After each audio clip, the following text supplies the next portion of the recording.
At dahil nga maraming pala utos, ay nagre-request pala na bumalik na daw ulit ako sa panguhuli ng mga pangulam. Oy, hala na ito na. Pero hindi nga lang pangulam ang uhulihin kundi pambenta. At wala nang kwarta, kakagala.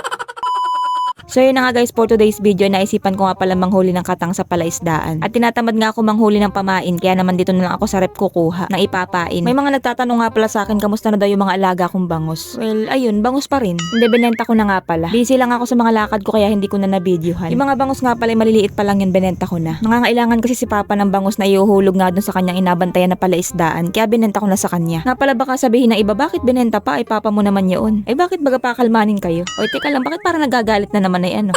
Hindi, yung palaisdaan kasi binabantayan ni Papa ay hindi sa amin. At sa mga nagtatanong naman ko kamusta na yung mga alaga kong sugpo, ay awan ko lang sa mga yun. Parang hindi ko man nasisilayan sa palaisdaan. Pero yung mga alaga kong katang, unti-unti ko na silang hina-harvest gamit ang tain. At ngayon nga ay mag-harvest ulit ako ng katang. At ibebenta ko. Nga pala, ang dala ko lang ngayon ay pamain, siro katimba, saka straw na panali. At apasiba din ko na lang ang katang. Pero bago yun, babalik muna tayo at maiiwan ang camera. Tapos ilalapag natin dito sa unahan, tapos saka ulit tayo lalakad. Buhay vlogger nga naman. Nga pala, may nabasa akong comment. Buti hindi ka pinagtatawanan ng ibang tao na nakakakita sa iyo kapag nagaginayan ka. Nung nag-uumpisa pa lang ako sa vlogging, ayun, pinagtatawanan nga nila ako. Pero nung tumagal, ayun, pinagtatawanan pa rin ako. Pero okay lang. Ibig lang sabihin nun, masiyahin sila. Pagdating ko nga pala din sa palaisdaan, may nakita na nga pala agad akong katang na nakalambitin din sa lambat. Kaya naman sinirok ko nga agad at syempre, hindi ko nahuli.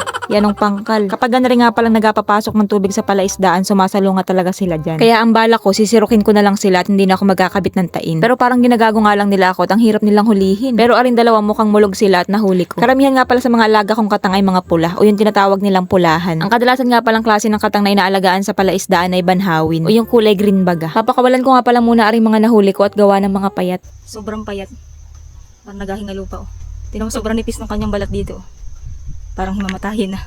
So kailangan muna natin itong pakawalan para tumaba pa siya. Ito na sa kabilang pitak para hindi na sumalunga ulit dun sa paminto. Lagyan na dito. Bala ko nga pala sana bibiwasin ko na lang yung mga katang dito sa may paminto. Kaso nga lang ay parang may hirapan ako. At saka yan ang init.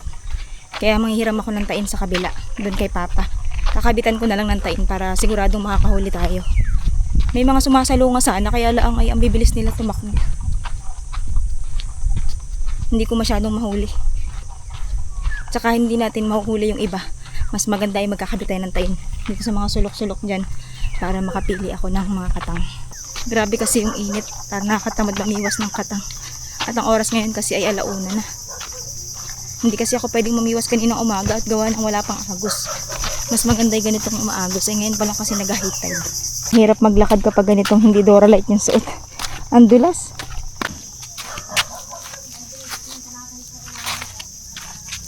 Nagsakay nga pala ako ng bangka at gawa ng sila papangain doon sa kabila. Doon sa binabantayan nilang palaisdaan. May bahay nga pala silang tinutuluyan doon kaya bihira lang sila magpunta din sa talagang bahay namin. At dahil nga pala alauna ng hapon talaga namang yanong init. Kaya naman talagang hindi ko kinakalimutan na maglagay ng sunscreen. At yalong sa mga tingnan kapag sunog ang muka at ang katawan ay maputi. Ang gamit ko nga palang sunscreen ay Kada. Buhat nga pala nung gumamit ako ng sunscreen na yan na din yung ginagamit nila mama at saka nila tita. Nagustuhan nila kasi hindi siya malagkit sa muka. Serum kasi siya. Yan ang palagi kong ginagamit kapag sumasabak ako sa initan. May nahuli nga pala si Johan na takig. Binigay nga pala niya sa akin at yung pampain ko daw sa tain. At bago nga pala ako bumalik sa palaisdaan ay kumain na muna ako dito. Ganun rin nga pala lagi kami. Laging late kumain. Nauuna lagi ang gawain. Naliguan sa palaisdaan.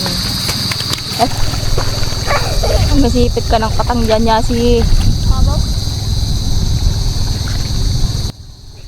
Nga pala may mga nababasa akong comment, kailan ko daw ulit isasama si Yasi at Johan sa pagbablog ko. Kapag kasi ayaw nila sumama sa akin, hindi ko sila pinipilit. Lalo na nga kapag ganyan, na abala sila sa paglalaro, hindi ko na sila sinasama. Dati sobrang sipag nilang sumama sa akin kasi nga noon. Dati kasi ang mga content ko, binabalikan ko yung mga dati naming ginagawa nung ako'y bata pa. Kaya parang tingin nila, naglalaro lang kami. Noon na kapag nangunguha kami ng pangulam, may nakasakailaan kami sa balsa. Pero minsan naman ay sinasamahan pa rin nila ako. Nga pala pagbalik ko din sa palaisdaan ay napansin ko nga agad na rin katang. Napakayabang. At nag-ala Spider-Man din sa may lambat ay hindi nga pala pare-pareho ang mga alaga kong katang. May pula, may banhawin at ayan, may mga nag-aala Spider-Man. Hindi ko nga pala pinapakatihan na rin palaisdaan kapag nag-harvest ako ng katang at gawa ng ayoko lang, bakit ba? Naglagay nga rin pala ako ng tain din sa loob ng serkulo at may nakita nga akong katang na pag-alagala dito sa loob. Ayan siya, oh, ang laki. Pulahan nga pala yung ganyang klase ng katang. Hindi ko na nga pala hinintayan na pumasok sa tain at sinirok ko na. Maliit nga lang pala ito na huli kong katang kaya ibabalik natin ito sa palaisdaan.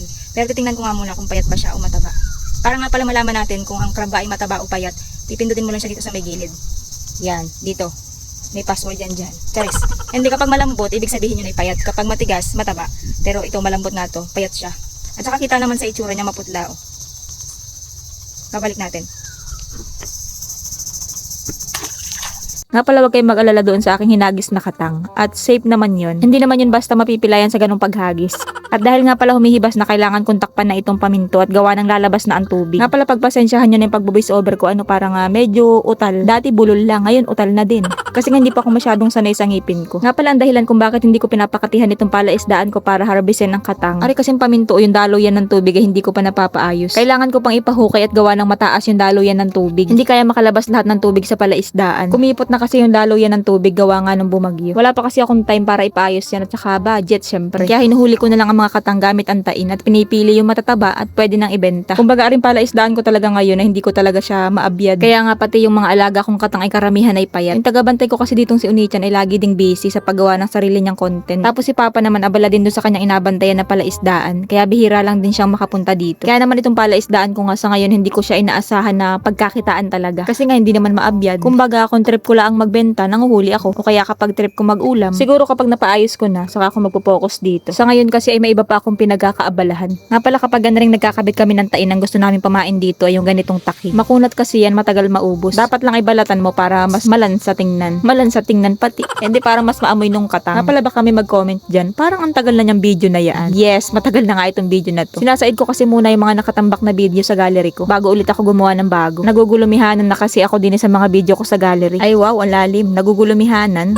May mga nahuhuli nga rin pala akong kalantigas at kinukuha ko na at maigi rin niyang ulamin. Tapos may nakita nga akong kumakalabsaw din sa tubig. Katang pala, may kapansanan. Wala siyang mga sipit at dalawa lang ang galamay. Nakakaawa naman kaya hinuli ko na rin para ulamin. Habang naghihintay nga pala ako na makahuli yung mga tain na ikinabit ko, ayan, paduyan-duyan lang ako din sa may kubo. Ganda rin pag-harvest ang maganda at gawa ng hindi mo na kailangan pang umupa ng tao na mag-harvest niyan. Yun nga lang, paunti-unti lang. Pero okay na yan. Bumalik nga pala muna ako sa bahay para kumuha ng flashlight at inabot na nga ako dito ng gabi. Pero pagbalik ko nga, yung katang na nahuli kong malaki, nakatakas. Hindi ko kasi muna tinalian at gawa ng madilim na at baka masipit pa ako. Pero okay lang yun, sa palaisdaan din naman ang bagsak nun. Kung walang kumuha, ay kung may kumuha, ay di, wow. Bintangera ay wala naman kasing ibang tao dito, nakatakas lang siguro yun. Tapos ari nga natira din sa may tain, basta-basta na lang dinaalis ay wala malang pasabi. Nabubuangan na naman pala aring aming pusang si Tabo din ay talaga namang sumama pa din sa palaisdaan. Bali inabot na nga pala ako dito ng alauna ng madaling araw. Pero kukunti pa nga yung mga nakukuha ko. Marami naman ako nahuhuli pero kukunti pa yung mga napipili ko na pwede nang ibenta. Karamihan nga kasi ay payat. Kapag kasi binenta mo ng payat, mababa lang ang presyo. Halos hingiin laang sa iyo yun. Sa pagkakaalam ko, itong mga katang ay binabahugan daw ng mais para tumaba. Tama ba ako? Sa iba naman, ang ginagawa nila ay wala silang ginagawa kasi ang palaisdaan nila ay maraming sisi. Yun ang kinakain ng katang kaya mataba. Dito kasi sa palaisdaan ko, walang ganun. Kaya dapat talaga bahugan. Ari nga pala mga nahuli ko din sa isang tain, puro mga banhawin. Ang lalaki sana kaya lang sa itsura pa lang halatang mga payat. Kaya naman papakawalan ko muna at sayang. Tapos na rin namang isa payat din siya. Tapos sa isa pa ang sipit. Isa na nga ang sipit, si Rapa. At dahil nga pala 2:00 na ng madaling araw, kaya naman ako'y pauwi na. Gusto ko pa sanang manghuli kaya lang ay nagugutom na ako at ako hindi pa naghahapunan. Nga pala nakakatuwa talaga itong flashlight ko Sobrang liwanag na kapag may natalawan ka dyan na white lady sa ibabaw ng pilapil ay mahihiyang humarap sa iyo at masusulo. Ito nga pala yung flashlight na gamit ko. Matagal yang malubad. So bale hanggang dito na lang pala muna. At nakalimutan ko nga na naman pala ang shoutout sa susunod na vlog na lang. So yun lang, bye!